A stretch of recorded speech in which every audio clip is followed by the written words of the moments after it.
Good evening, everybody, and thanks for joining us this evening on our Facebook Live. I'm delighted this evening to be joined by my ministerial colleagues, Conor Murphy, Caroline Cullen, and Declan Kearney. What we want to do over the course of perhaps the next 30 minutes or so is to take your questions, your comments, hear your views on the current situation. We're clearly living in very challenging times, and I think we're all very challenged right now by the things that are being asked of us. So we want to be able to help you maybe answer some of the questions that you have throughout this next wee period. I think that when you look at the challenges we face now as a society, there's probably two big things that we're facing right now. The first is obviously how we're living with this global pandemic, and the second is the issue of Brexit, which has been foisted upon us. I think both those issues require us to have that all-island, joined-up, coordinated approach as we work our way through all the things that we have to deal with right now. So what we want to do this evening is maybe kick off with the situation around COVID, which we know is tremendously challenging for you all. It's tremendously challenging for us as ministers in an executive trying to take these decisions, and I can assure you that these are not decisions that we take lightly. Even we too are challenged by the things that we have to implement. But we're doing it for a reason. We're doing it because COVID is spreading at such an alarming rate, and we're doing it to try and arrest the situation. And with your help, I believe that we can do that. So for the next 4 weeks, we have had to bring in further restrictions, and that's all in an attempt to try and bring down the virus, break the transmission, and allow us to be able to get to a point where we actually have where we can live with the virus and actually move about more freely. So we can give you a number of assurances tonight. We will not be asking you to live by these measures for any longer than is necessary. And whilst these things are in place, it's really important for us and our team that we do everything we can to support you and your family. So that's where I want to kick off this evening. I think that it would be really useful for you to hear, firstly, from our Minister for Finance, Conor Murphy, around the supports that he has been able to bring forward in a very quick time. And I want to thank Conor for being able to turn that around so quickly, because we know businesses need cash and we know that we need to be able to support them in this period. So I'm going to hand over to yourself, Conor, just to tell people about what you've been able to do this week and what we expect to see next. Okay, thanks very much, Michelle. And just to reiterate your point, we have absolutely no desire to close businesses and challenge people's livelihood or their work, their employment, their wages. It's a huge issue for us, and one that we enter into very, very reluctantly. But we were able to turn around very quickly a scheme that we'd been putting together for Derry City and Strabane. And that really is for those businesses who are forced to close as a result of the new regulations. Those businesses who have a premises, because the quickest way to do this for the Department of Finance is through the rate system, and so we have put together a package which is more generous than anywhere else in these islands. We doubled the amount of money that we were initially going to put into it when we were faced with the 4-week lockdown. So the scheme itself, as I say, will be for all those who have a premises who are obliged to close. But we also recognise that there are many people, particularly in the personal services and the close contact services, who don't operate out of a business premise. They operate out of their own homes. They travel to people where to do makeup or to do hair or whatever else is required. And so I've spoken to the Economy Minister, and I've said that they need to develop very quickly also a scheme which assists those people. We also recognise there are people in the supply chains, people who supply hospitality, people in that area, people who will experience a loss of business as a consequence of hospitality being closed down. And quickly, other departments need to bring forward schemes as well to try and support a broader range of business. And the last thing is that those who, to date, have not been able to avail of any support, and I met some of them recently. I am urging my ministerial colleagues who have responsibility for those areas to bring those forward as quickly as possible. There is a real hit on the economy. We know there's a huge amount of damage, and we're trying to get support as quickly as we can. The biggest issue for many people is wages. And we will continue to press the Treasury for job support. At the moment, they've only extended that to those businesses that are forced by legislation to close, not to the broader business areas. But we will continue to press Treasury to try and get a satisfactory response. And I see that pressure is increasing across Britain and Scotland and Wales as well to try and get a satisfactory response from Treasury. Thanks for that, Conor. And I think that you have certainly led the way in terms of the Treasury and putting it up to the British government to bring forward the supports, because we were very conscious as ministers that if we're asking people to restrict their movements and asking people to interfere with their business every day, then we needed to be able to put supports in place. So I very much welcome that. But there's no doubt there's a number of people that from the first wave, actually, you never received financial support. The Department of the Economy obviously didn't bring forward that support and still haven't to this day. So I welcome the fact again that you're working with the Economy Minister, but you might want to say a wee bit more about, but how are we going to make sure that those people will be included this time round? Well, there were a range of difficulties for some of them. When we actually looked into them, they shouldn't have been such a big difficulty. I mean, bed and breakfast with less, for example, bed and breakfast for less than 6 bedrooms, we're able to include now in this scheme because we can get the Tourist Board to verify that these people are actually in bed and breakfast. Operation going on. So that's just an example where if you get two departments and the arm's length bodies talking to each other, we can get the necessary information to provide the support. Some of them, in terms of people who are self-employed or sole traders, are more difficult. But I spoke to them and they say there are ways that you can verify that they are who they are. They have processes through accountants that verify the fact that they are in business. And so I think we need to look at all of those. I think all departments need to approach this from a can-do point of view. Not that if there's an obstacle, then we just move away and we do something that's easy for us. There are people out there who are really suffering economically. They haven't had any support to date. Taxi drivers, coaches, the whole list is very well known. And we need to put our heads together and get that support to them. And I've asked those ministers responsible to come to me as quickly as possible, because I have set aside a pot of money to be made available for those people if and when this forward. So I think that's helpful just in explaining the supports that are going to be there for the business community. But Carol, you might want to maybe come in and talk a wee bit about the supports that are there for people in society. The most vulnerable as a whole, but I think the one thing that's constantly being raised with me is the fact that people on low incomes can't afford to self-isolate. And if you're asking people to self-isolate because of a positive test result, or indeed because of being in contact with someone, then there needs to be support there to help those people also. 100%, Michelle. And I mean, Deirdre and Ronan brought in the discretionary support system in March. And I know the announcement by the British government of a one-off £500 payment. And that's all it is. Whereas discretionary support, people can apply for it more than once. And it is about their circumstances. And I know, like, I've recruited additional staff to help people through these very, very difficult times. And you're 100% right. You're hearing of people who are even afraid to mutter that they're concerned, they need to get to work, but they need to feed their kids and they need to put, light in and all gas in and all the rest of it. And it is really, really challenging times. Like, some narrative out there is really unhelpful. This isn't about luxuries. This is just about the basic necessities.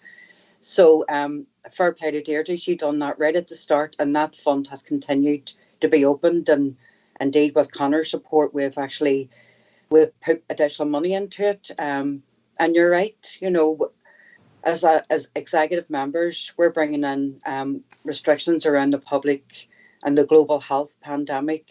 And it's unfair that people should be penalised if they can't get to their work. So I think the message for anyone is that we're here to help as best we possibly can. And I know, even just from talking to my officials, that they are really, really, tuned in and have been from March about individual circumstances, and the way in which these payments have been turned around has been like less than a week. And they're doing everything they possibly can to give people a bit of support. Thanks for that, Carol. And that actually came from a Caroline in North Belfast. So I'm sure Caroline's very glad to hear that. The other thing that actually has been raised on a number of occasions is those people that work in the health service who are really, really stretched and have been stretched since the start of this year, because they're the people that have been working around the clock trying to support anybody who finds themselves being hospitalised at this time. So I think that Marie, who'd I know been in touch with some of our elected representatives, was talking about the immense pressure she has right now, not least because obviously schools are closed and she has children at home, and then she's also trying to get to work every day, and she's just stretched to the limit. So Marie, we absolutely understand that and hear that.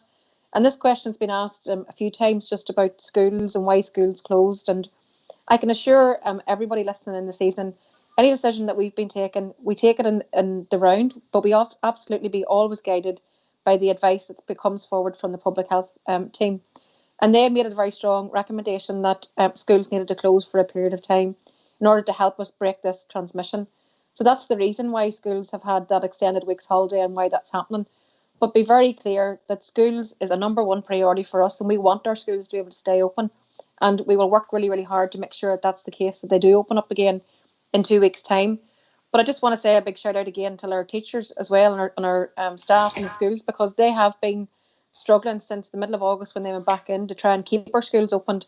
And we absolutely commend them for that, and don't underestimate how challenging that is for everybody. But schools are number one priority for Sinn Féin, and making sure that we keep them open where we can. Can I maybe invite Declan in then, just maybe Declan to talk a wee bit about, you're in the executive office with myself, and no doubt this is all challenging as we work our way through a pandemic, 5 parties in a coalition. Could you maybe talk a wee bit, maybe just to those that are listening in this evening, Declan, about the challenges that we face as an executive? Yeah, certainly, Michelle, agus Trinona Maidív Golier. It is a very challenging time, and the decision that was made by the executive late last Tuesday night was not taken lightly. I think it's important to recognise that there's a huge amount of fear, worry, uncertainty out there within the wider community. Older people are wondering where all of this is going. We have younger and older people with special needs whose parents and family support networks are very concerned about what all of this will mean for them. And then, of course, Conor and Carol have spoken about those whose businesses and jobs and livelihoods are under threat. And it is a very frightening time for us all. There's a reality check, however, also. Just today, across the island, there are 63 recorded admissions within intensive care units.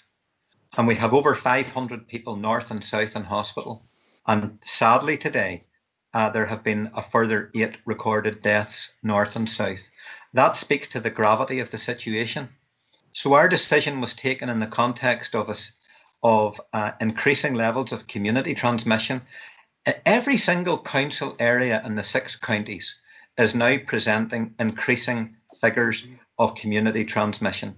The virus is everywhere. And so our decision is about introducing an intervention, which will be 4 weeks in duration, the objective of which is to try and stabilise the situation and to create a situation where we can suppress this R number and bring it down to 0.7, and then to try and sustain that for as long as we can. And that's all about trying to ensure that our health service is not overrun. But with that comes massive challenges. And we had a very intensive discussion on Tuesday night and in the hours leading up to that meeting. I think we have created an intervention which buys us time. And now what we have to do in buying time for ourselves is double down on how we ensure that we protect jobs and livelihoods, how we double down on maximising protection for our care homes, that we intensify efforts in relation to putting greater resilience and effectiveness into test, trace, isolate and protection systems. And we need to double down, particularly in relation to all island coordination, and especially in the border corridor where we have a very, very worrying situation around particularly counties Cavan and Donegal and then Derry, West Tyrone, stretching down as far as Armagh and down on the northeast coast. That's the challenge that we face, summed up. That can only be addressed effectively with maximum absolute unity of purpose from within our executive. Our executive has to speak with one voice, and then we have to act in concert with maximum levels of leadership across civic society. We should not become distracted by the negative voices of recent days who have effectively tried to take us down a sectarian rabbit hole, who have politicised this issue in a way that is completely at odds with what we in fact need to get on top of the virus and to send out a message of confidence and certainty and reassurance to our wider society. This virus doesn't respect any political divisions, communal divisions. It doesn't respect borders, be they county or jurisdictional. What we have to do is act together decisively, with confidence. Let's use the time that has been bought by the executive now to ensure that we as a society, north and south, now act to get in control of the virus. And there's a saying in the Irish language, it's our scaha celas awaris nadini. We live in each other's shadow.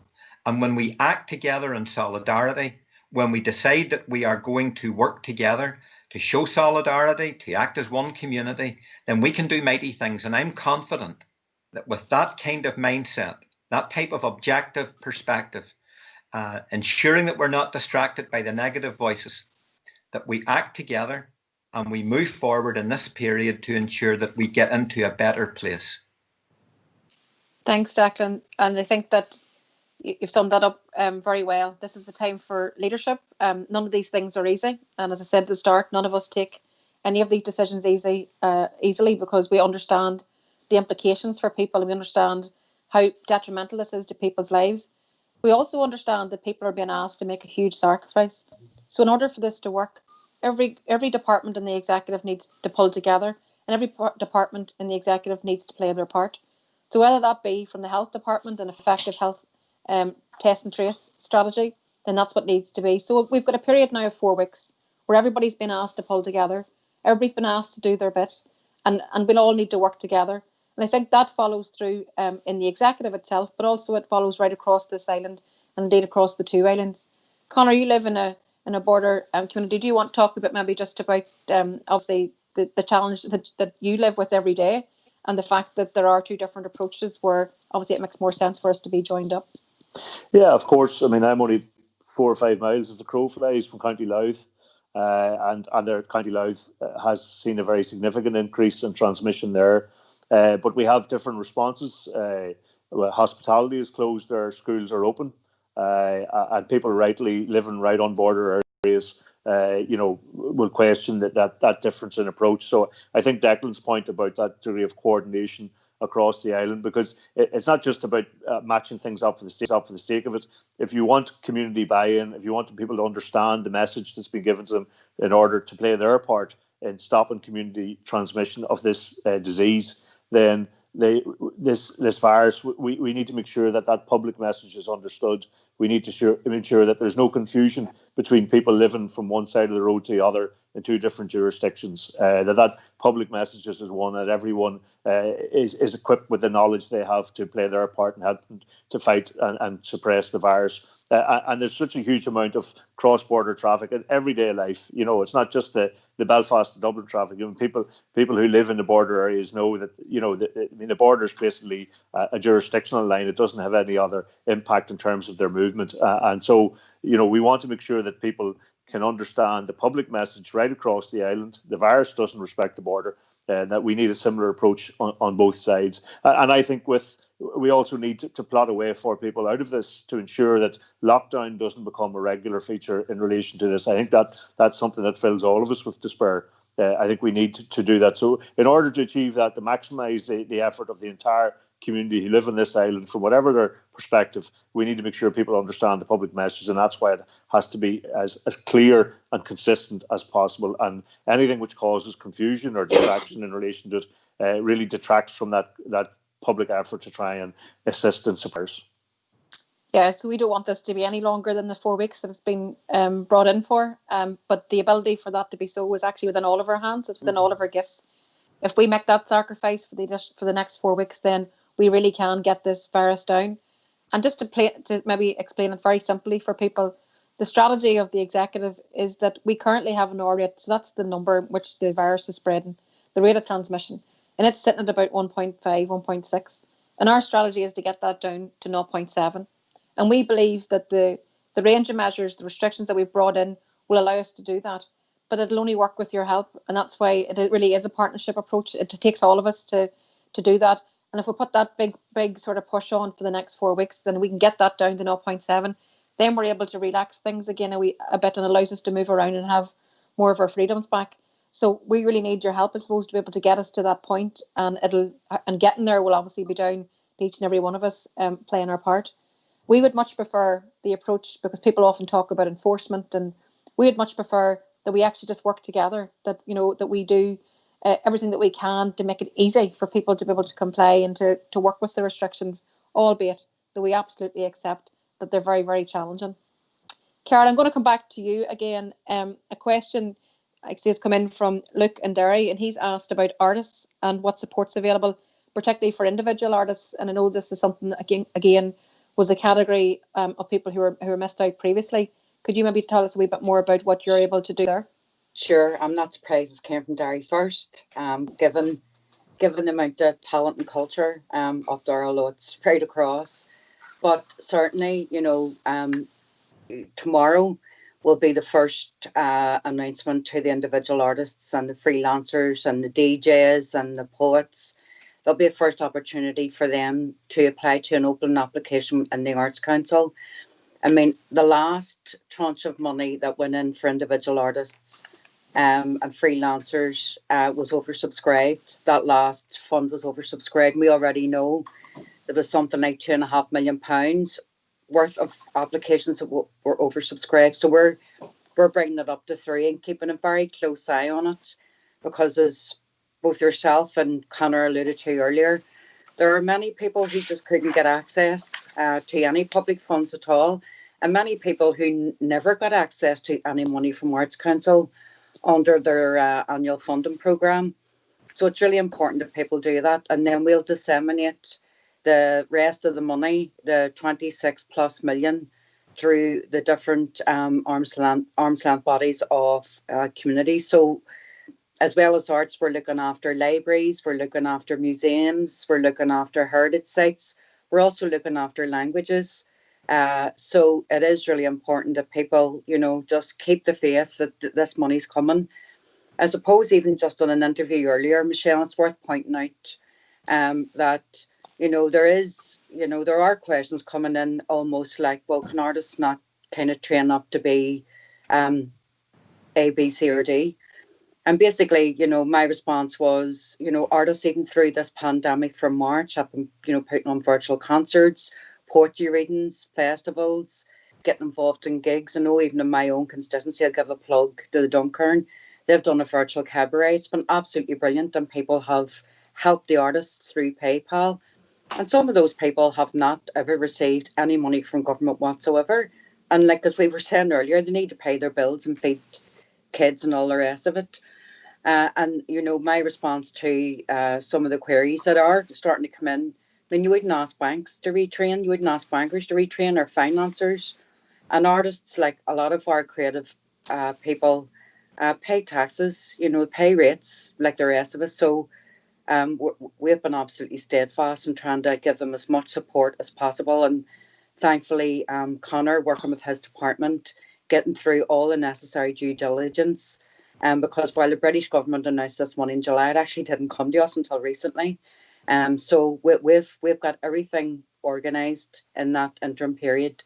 And tomorrow will be the first opportunity, particularly for those individual artists and freelancers, to apply to the Arts Council. And I just want to wish them all the very best.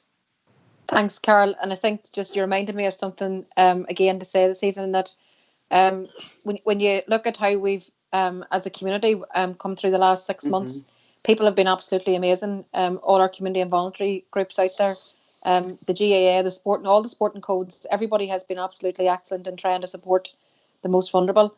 And I suppose we need that push again for the next 4 weeks, and we'll be asking people for that. But I know that you've been able to bring forward some support for those that have been able to help, and we very much welcome that.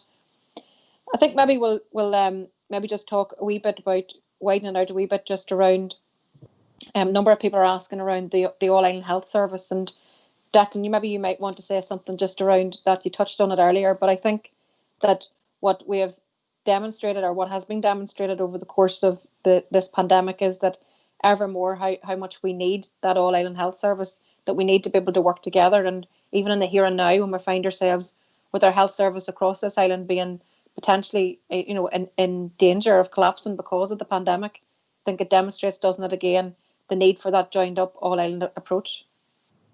Absolutely, it does. And in a way, when you look at how the peace process and the Good Friday Agreement ushered in an era of increasing recognition and cooperation in economic terms across the island, and now that is taken as a given reality. We're one economic unit. You can only effectively trade and invest and create jobs and build the economy when you take an island-wide approach. COVID has now shown us the absolute importance of operating in a single common way when you're faced with a global pandemic. It just does not make sense to take separate approaches north and south in relation to how we handle this health emergency. I think there's a lot of learning that we can take from how we have managed the last period of months in an all-island way, as we have sought to maximise the sharing of information, data in relation to transmission levels, as we have spoken about the shared learning that's required to make the type of interventions that are needed to protect lives, to save people, to improve our ability, our capacity to tackle the virus. But that all brings you back round then to the necessity of having a common strategy, coordinated approaches. So one of the inevitable outcomes, I think, from COVID-19, and I hear it increasingly from professionals within the health service, both north and south, I hear it from trade unionists, I hear it from frontline workers, that we're going to now on the other side of COVID-19, and there will be another side. There will be a new reality eventually. But that new reality in terms of health on the island of Ireland can only be effectively addressed with common approaches in terms of policy, coordination, the sharing of resources, ensuring that what has been done in terms of the learned experience of the Northwest Cancer Centre, which has been a phenomenal success in relation to island cooperation, that we replicate that across all of the other aspects of our health and social care systems. Thanks, Declan. I see, Conor, some comments coming in around coach operators, and you touched earlier just that was one of the sectors that was left out. Do you just want to address Peter's comment on that? Well, we met the coach operators come down to the department to meet with Sue Gray, who's the permanent secretary, and I called in to speak to them. I know that after quite a lot of wrangling between the Department for Economy and the Department of Infrastructure, there was an agreement. I think that the Infrastructure Department would look after those issues. I've asked them to bring forward some propositions as quickly as they possibly can. As I said, I have kept a sum of money for this last number of months sitting aside because we recognise very clearly there are a number of sectors who did not get any supports. Coach operators, were shut down effectively at the start of March. They're a vital component in our tourist industry, in our transport network as well, and their ability to do business has been very, very severely restricted. So I think the quicker we can get that support put together. I'm not sure what has taken so long to get this sorted, but my plea to other executive ministers is to get this sorted as quickly as possible. We have money there for them to be distributed, get the schemes put together and get them in. We managed to turn around a scheme in a matter of days after we announced these restrictions in relation to paying out to the businesses that have closed. It can be done if there's a can-do attitude in departments and that people love it. Conor, just whilst you're speaking there, Bob asked about the money that you talked about. Is it open to applications for businesses from tomorrow? So that's those that have yes, that scheme that we have put together is based on the rates, which is the only one the Department for Finance can do ourselves, is one that's based on the rates. That can open tomorrow. I hope that all those who don't have a premises who are obliged to stop working, there'll be a scheme in place at some stage this week. I'm looking forward to hearing from the Economy Minister, and she did advise the Executive, you remember, on Thursday that she hoped to have something with this, I think, tomorrow.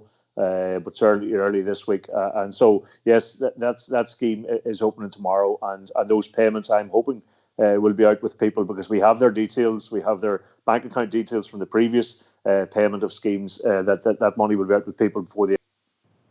Thanks for that, Conor. The other, I suppose, issue that we have been asked about, and clearly it's very topical today, is the issue of Brexit, and I think that it's important that we just at least even briefly mention that this evening. We're quickly running out of road as the end of the year approaches very fast. We're only a number of weeks away before we are potentially facing a crash-out Brexit. And what the British government have demonstrated time and time again is the fact that we are a pawn in the middle of their game with the EU in this negotiation. And, the fact that they are prepared to break international law and actually legislate to break international law shows the disregard that they have for our people and for us who live in the 6 counties of this part of the island. So I think that over the next number of days and weeks, I think we're into a very, very crunch period where one way or the other, it's going to be clear if there's going to be a deal or no deal in terms of Brexit, in terms of future trade. But we know there's nothing good to come from it, and certainly the people of the North have rejected Brexit. And I think it's interesting just to let people know that continually in the Assembly, those parties that are for Brexit, namely the DUP, have been outvoted on about 4 occasions in terms of the rejection from all other parties of the internet or of the legislation that the British government have brought forward to break international law. So I think that shows that the majority of people in the North do not support Brexit, and it shows that what we need to do is make sure that in the time ahead that we stand up firmly for what was achieved in the international agreement, in the withdrawal agreement and the protocol. So we'll keep you posted on all of that, and we'll continue to defend your corner on all of that. Listen, I just want to say thank you so much to everybody for tuning in this evening and for letting us have this chance to be able to talk directly to you. Please continue to send in your questions, and we'll aim to try and answer everything that's come in this evening and over the past couple of days. We thank you for the engagement, and we want to leave you with, I suppose, with some assurances. Firstly, let us say that over the next 4 weeks, we have a real opportunity to get a grip of this situation again. And with your help, I think that we can do that. And if we all do that over the next 4 weeks, then we're able to get into a better position. So let's all do everything we can and not think back in 4 weeks and wish we had done that wee bit more. But we'll not allow for measures to be in place for any longer than necessary, because Conor talked earlier about how you need to know how we're going to get out of this. And that's what we're going to do over the next 4 weeks. We want to make sure that you understand how we're going to get out of this. It's very challenging, it's very difficult, and we know that we're asking you to make sacrifices. But we will continue to support you, we'll continue to provide answers to you, and we'll continue to try and find the best way for us to deal with the pandemic, live with COVID, because we're going to have to live with it until such times as we have that widespread vaccination. So thank you very much. Have a lovely Sunday evening, and mind yourselves, mind your family, and look out for everybody else. Thanks a million.